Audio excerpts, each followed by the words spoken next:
Now the next term of concentration, to express the concentration of solution is normality.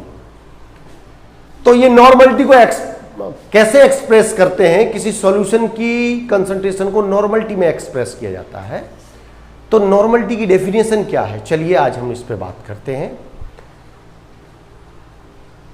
Normality of a solution is equal to the number of gram equivalent mass of solute present in 1 liter of solution। किसी solution के 1 litre में उपस्थित ग्राम तुल्यांकी भारों की संख्या को उस विलयन की नॉर्मलिटी यानी नॉर्मलता कहते हैं, और इस नॉर्मलता को कैपिटल एन से डिनोट किया जाता है, उसको कैपिटल एन से प्रेजेंट करते हैं। तो पहले हम इसकी डेफिनेशन नॉर्मलिटी को इंग्लिश में कैसे एक्सप्रेस करते हैं, इसके बाद उसको हिंदी में भी डेफिनेशन लिखेंगे। तो एक नया टर्म है किसी सॉल्यूशन की कंसंट्रेशन को एक्सप्रेस करने वाला, वो टर्म है नॉर्मलिटी। तो हम लिखने का प्रयास करते हैं। Normality of a solution is equal to the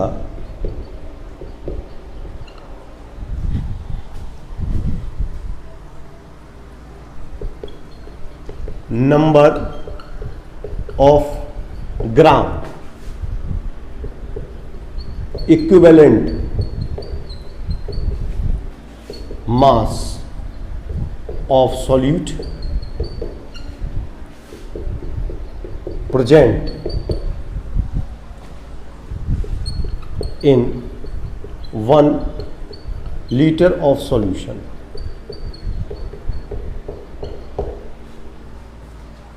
Normality of a solution is equal to the number of gram equivalent mass of solute present in 1 liter of solution। It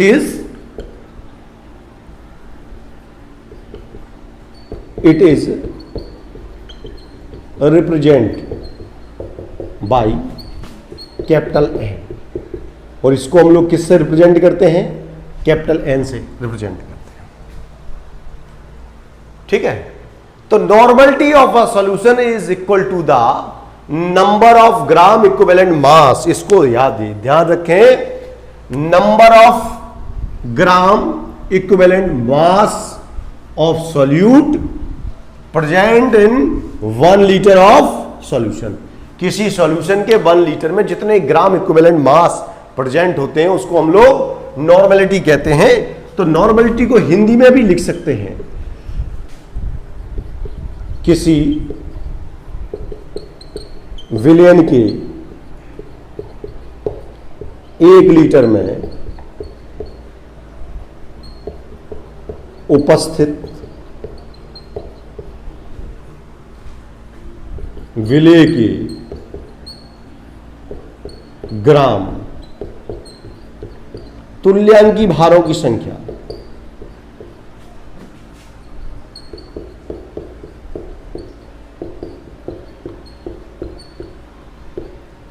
विलय के ग्राम तुल्यांकी भारों की संख्या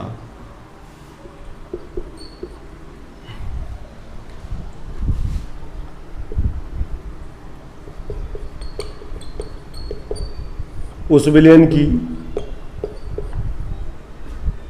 नॉर्मलता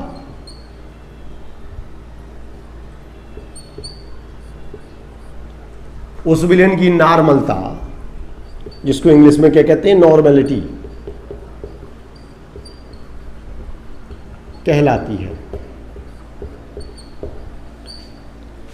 इसे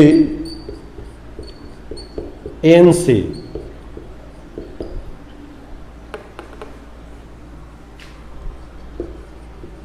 प्रदर्शित किया जाता है। इसे कैपिटल एन से प्रदर्शित किया जाता है किसी विलयन के 1 लीटर में उपस्थित विलय के ग्राम तुल्यांकी भारों की। देखो यहां लिखा ग्राम इक्विवेलेंट मास, यहां लिखा ग्राम तुल्यांकी भारों की संख्या। Number of gram equivalent mass of solute present in 1 litre of solution यहां लिखा हुआ है, किसी विलयन के 1 लीटर में उपस्थित विलय के ग्राम तुल्यांकी भारों की संख्या उस विलयन की नॉर्मलता यानी नॉर्मलिटी कहलाती है, नॉर्मलिटी कहलाती है। और इसे कैपिटल एन से प्रदर्शित किया जाता है, कैपिटल एन से। अब चलिए इसका फॉर्मूला देख लेते हैं। नॉर्मलता यानी normality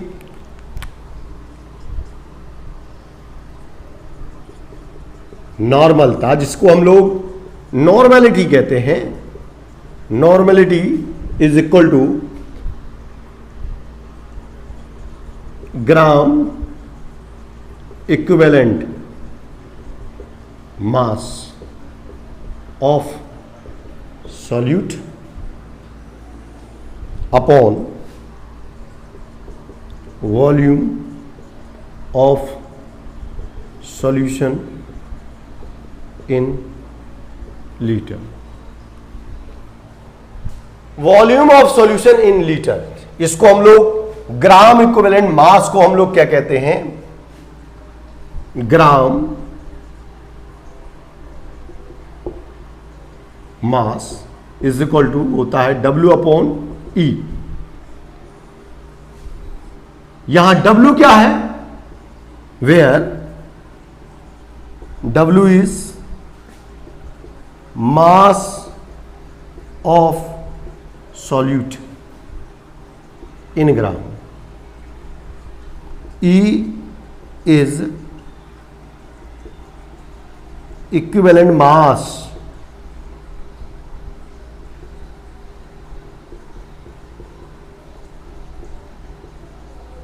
E is equivalent mass of solute। Solute का इक्विवेलेंट मास है, E जो है सॉल्यूट का इक्विवेलेंट मास है। चलिए अब ये ग्राम इक्विवेलेंट मास W अपॉन E होता, अगर इसको यहां पुट कर दें तो क्या इक्वेशन आ जाएगी, नॉर्मलिटी को n से डिनोट करते हैं तो n इज इक्वल टू हो जाएगा W अपॉन E इंटू भी। ये W अपॉन E क्यों आ गया भाई, W अपॉन E इसलिए आ गया कि W अपॉन E, ये देखो W अपॉन E लिखा है, ये W क्या है, मास ऑफ सॉल्यूट इन ग्राम, ग्राम में सॉल्यूट का मास, और E क्या होता है, इक्विवेलेंट मास। ठीक है, और किसी भी सब्सटेंस के सॉल्यूट के मास में इक्विवेलेंट मास से डिवाइड कर दिया जाता है तो वो बन जाता है ग्राम इक्विवेलेंट मास, जिसे हम लोग टर्म को इस तरह लिखे हैं gram equivalent mass of solute. ठीक है, तो n is equal to W upon E into भी होता है। आप लिख सकते हैं W क्या है, लिखा हुआ है मास of solute in gram, E क्या है, इक्विवेलेंट मास, और V आप जानते हैं V है volume of solution in litre. Volume of solution in litre, litre में सॉल्यूशन का वॉल्यूम। चलिए ये हो गया, इसको हम लोग नॉर्मलिटी कहते हैं। एक बार टर्म डेफिनेशन को मैं एक बार एक्सप्लेन कर देता हूं। Normality of a solution is equal to the number of gram equivalent mass of solute present in 1 litre of solution. It is represented by n और रिप्रेजेंट बाय n।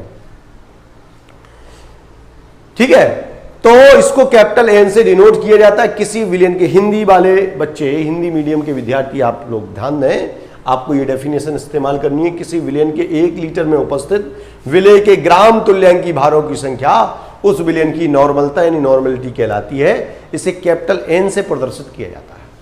ठीक है, तो नॉर्मलिटी इज इक्वल टू हो जाएगा gram equivalent mass of solute, यानी solute के gram equivalent mass upon volume of solution in litre.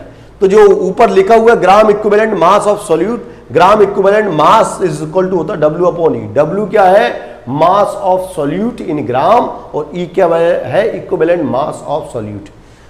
तो बेटे इसको रख देंगे तो n बराबर फाइनल इक्वेशन आ जाएगी, n is equal to W upon E into V, where W is mass of solute, E is equivalent mass of solute, V is volume of solution in liter। तो ये normality के बारे में बता दिया मैंने। अब कुछ नॉर्मलिटी से रिलेटेड टर्म है कि अगर किसी विलयन की नॉर्मलिटी 1n लिखा हुआ है, कैसे लिखा जाता है तो उसको भी जान लेते हैं। What do you mean by normal solution. The solution having normality is 1। ऐसा सॉल्यूशन जिसकी नॉर्मलिटी 1 होती है उसको हम लोग नॉर्मल सॉल्यूशन कहते हैं।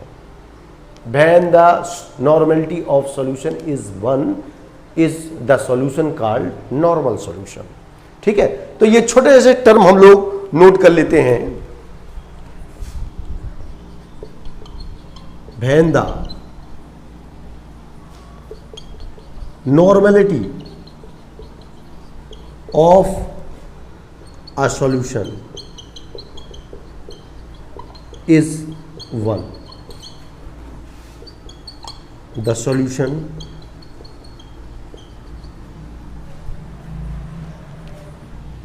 is known as normal solution। वो सॉल्यूशन जो है नॉर्मल सॉल्यूशन कहलाता है। When the normality of a solution is 1, किसी सॉल्यूशन की यदि नॉर्मलिटी 1 होती है तो सॉल्यूशन को क्या कहते हैं? उस सॉल्यूशन को हम लोग नॉर्मल सॉल्यूशन कहते हैं। जब किसी सॉल्यूशन की नॉर्मलिटी 1 होती है, हिंदी मीडियम के बच्चे ध्यान रखेंगे, when the normality of a solution, जब किसी सॉल्यूशन की नॉर्मलिटी 1 होती है तो सॉल्यूशन को हम लोग कहते हैं नॉर्मल सॉल्यूशन। जब किसी सॉल्यूशन की नॉर्मलिटी 1 होती है तो हम उसे नॉर्मल सॉल्यूशन कहते हैं। n is equal to 1, the solution is normal solution। चलिए अब इसको हटा करके अब हम इससे संबंधित कुछ और बातें जानने का प्रयास करते हैं। नॉर्मलिटी को कैसे कैसे एक्सप्लेन करते हैं और नॉर्मलिटी का कोई टर्म लिखा है तो उसका क्या अर्थ होता है, इसको समझने का प्रयास करते हैं। तो चलिए नॉर्मलिटी कैसे, नॉर्मलिटी और सॉल्यूशन में क्या रिश्ता होता है हम जानते हैं। नॉर्मलिटी और सॉल्यूशन, ये चीज यहां क्लियर हो जाएगी कि नॉर्मलिटी का क्या मीनिंग बनता है।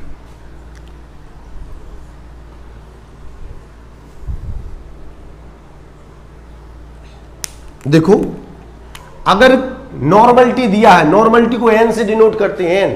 अगर किसी सॉल्यूशन की नॉर्मलिटी 1 है तो हम उसको 1n लिखेंगे। किसी सॉल्यूशन की नॉर्मलिटी 1 है तो हम उसको 1n लिखेंगे। ठीक है, तो नॉर्मलिटी कितनी हो सकती है? 1n हो सकती है, नॉर्मलिटी 2n हो सकती है। ये इसका यूनिट है, नॉर्मलिटी का यूनिट n है एक तरीके से। जैसे हम लोग कह देते ना सेंटीमीटर, इंच वगैरह, तो ये सीधा यूनिट चलता है normality. 2n, 3n, n/2, n/10, n/100 और n/1000, ये नॉर्मलिटी है। अब यदि नॉर्मलिटी 1 है ना तो हम इसको कहते हैं नॉर्मल सॉल्यूशन। नॉर्मल सॉल्यूशन कैसा होगा? नॉर्मल। ठीक है, और नॉर्मलिटी 2n है तो हम इस सॉल्यूशन को कहेंगे बाई नॉर्मल। नॉर्मलिटी 3n है तो हम इसको कहेंगे ट्राई नॉर्मल। अब नॉर्मलिटी 1n होने का क्या मीनिंग बनता है? नॉर्मलिटी 1n होने का क्या मतलब है? देखो भाई, नॉर्मलिटी 1n कहने का क्या मतलब है? ये कोई पॉट है और इसमें सॉल्यूशन है, सॉल्यूशन,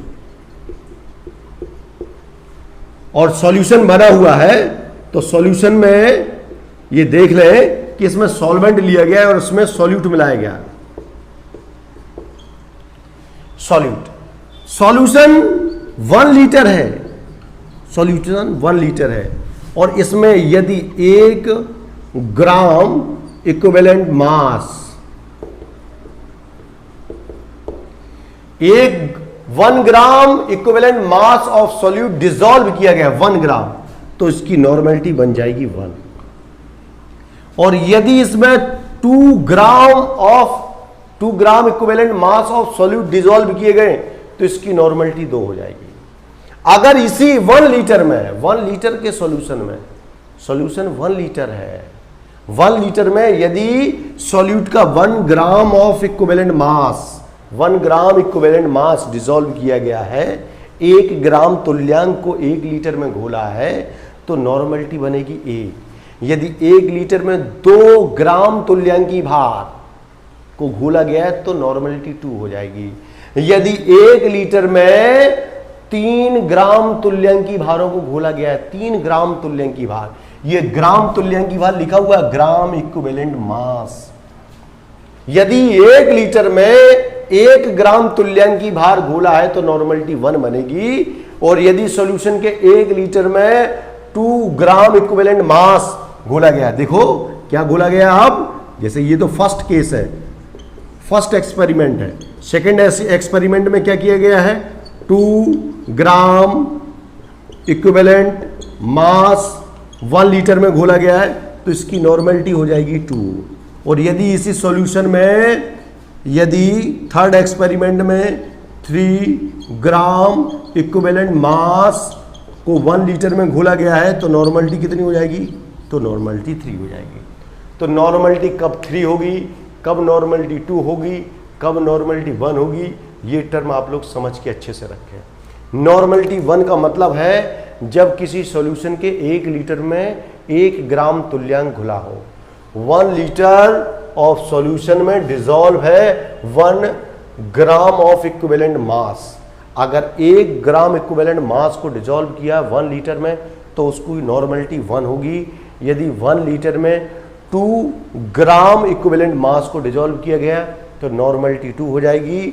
और यदि 1 लीटर में 3 gram of equivalent mass, 3 gram equivalent मास को डिसॉल्व किया गया है, 3 ग्राम इक्विवेलेंट मास को डिसॉल्व किया है तो नॉर्मलिटी कितनी हो जाएगी, 3 हो जाएगी। ये समझ के रखें। और जब सॉल्यूशन की नॉर्मलिटी 1 है तो उसको नॉर्मल सॉल्यूशन कहेंगे, नॉर्मलिटी 2 है बाई नॉर्मल कहेंगे, नॉर्मलिटी 3 है तो ट्राई नॉर्मल।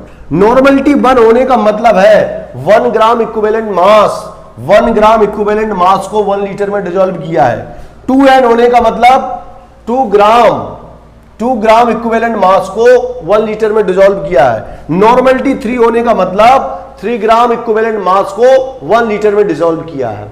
ये इसका मीनिंग होता है n/2। इसको हम लोग सेमी नॉर्मल कहते हैं, सेमी नॉर्मल। n/10 इसको हम लोग डेसी नॉर्मल कहते हैं। n/100 इसको सेंटी नॉर्मल कहते हैं।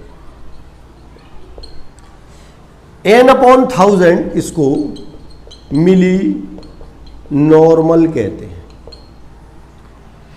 ये हम लोग समझ सकते हैं कि किस तरीके से